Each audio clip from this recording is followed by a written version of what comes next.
One of the central tenets of the Hindu religion is that something survives after death.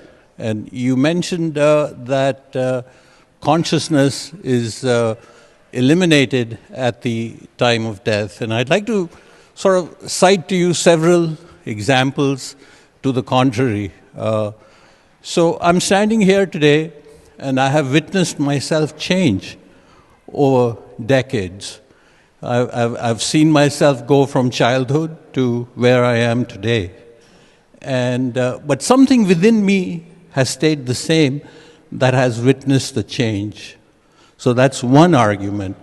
The other, as a sleep physician, I can tell you, is that when I go to sleep and wake up in the morning, I'm aware if I had great sleep or bad sleep or I was totally unconscious. So again, there was something deeper inside me that sort of witnessed all those stages of sleep. And finally, when I experience life through the different senses, and I keep going back, there seems to be something within the rearmost portions of my brain that's witnessing it. I'm witnessing you making your arguments, and I'm sensing them, but there is something way behind that has stayed stable. So I think that's the central tenet of our religion, Vedanta it's called, that whatever it is in my consciousness that survives my demise is also the same in you as well, and in all of us.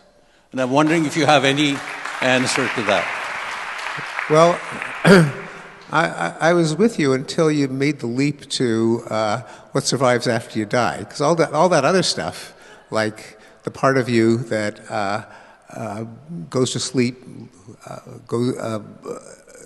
passes out of consciousness, comes back into consciousness, I mean, that's still your functioning brain. The part of you that you like to think is continuous from your childhood to your adulthood, again, your brain's been working the whole time.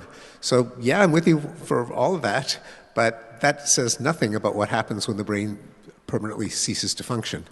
Now, by the way, this is not to say that there aren't puzzles, conceptual mysteries about what philosophers call the problem of personal identity.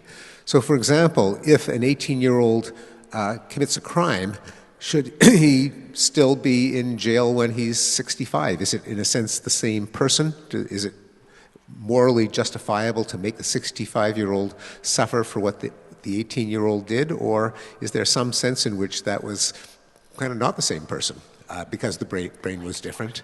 And there are many other puzzles that philosophers, Derek Parfit probably being the most famous, have explored. None of them, though, I would say, cast doubt on the idea that a functioning brain is absolutely necessary for consciousness, and that when it stops functioning, consciousness ceases. Can I say something about that? One thing, sir, I would like to correct is,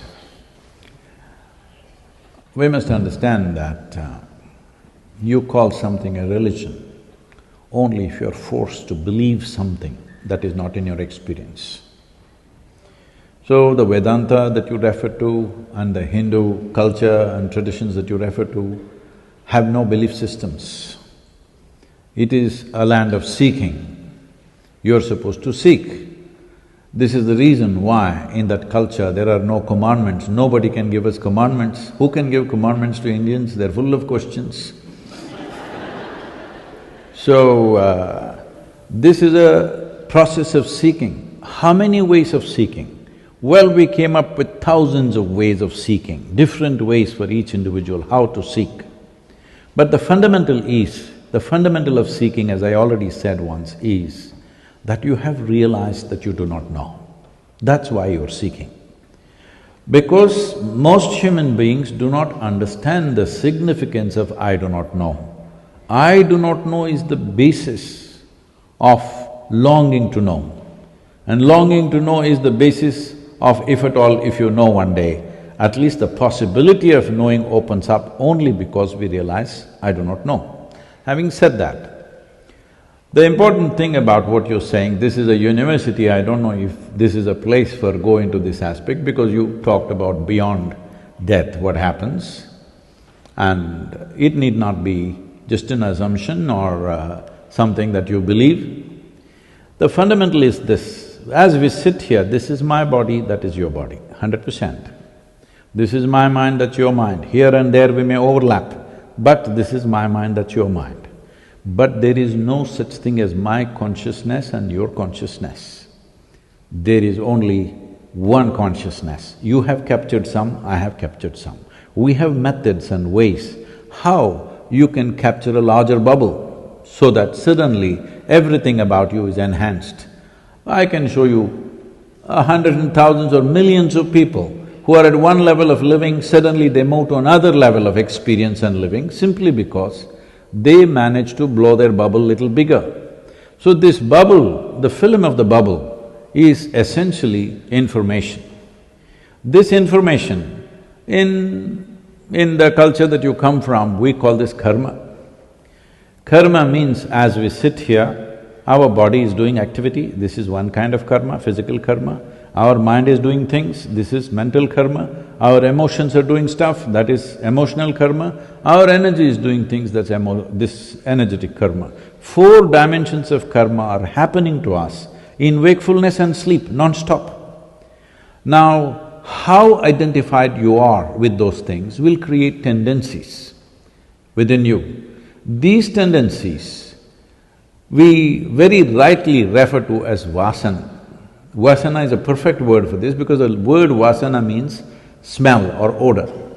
So what kind of vasana you have depends on what kind of tendency you develop. What kind of tendency depends on what kind of information that you gathered in so many unconscious ways. So this information determines what kind of a person you are, but what kind of a being you are. When I say what kind of a being, see, you are the only life on this planet which is referred to as a being, not because human beings had the dominance over language, no. It is because you are the only one who can determine how to be. All other creatures respond instinctively to whatever their requirements are and whatever the external stimuli is.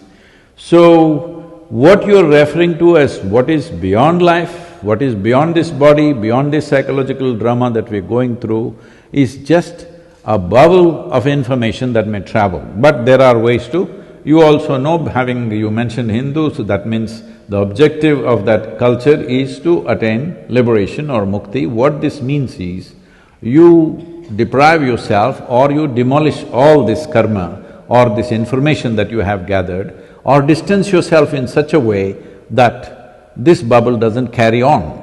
That's a whole process. Now this is too far-fetched for you because I'm going too rapidly, there are too many loopholes in this, but this can be properly put across and it can be made to be experienced, not just talking about it.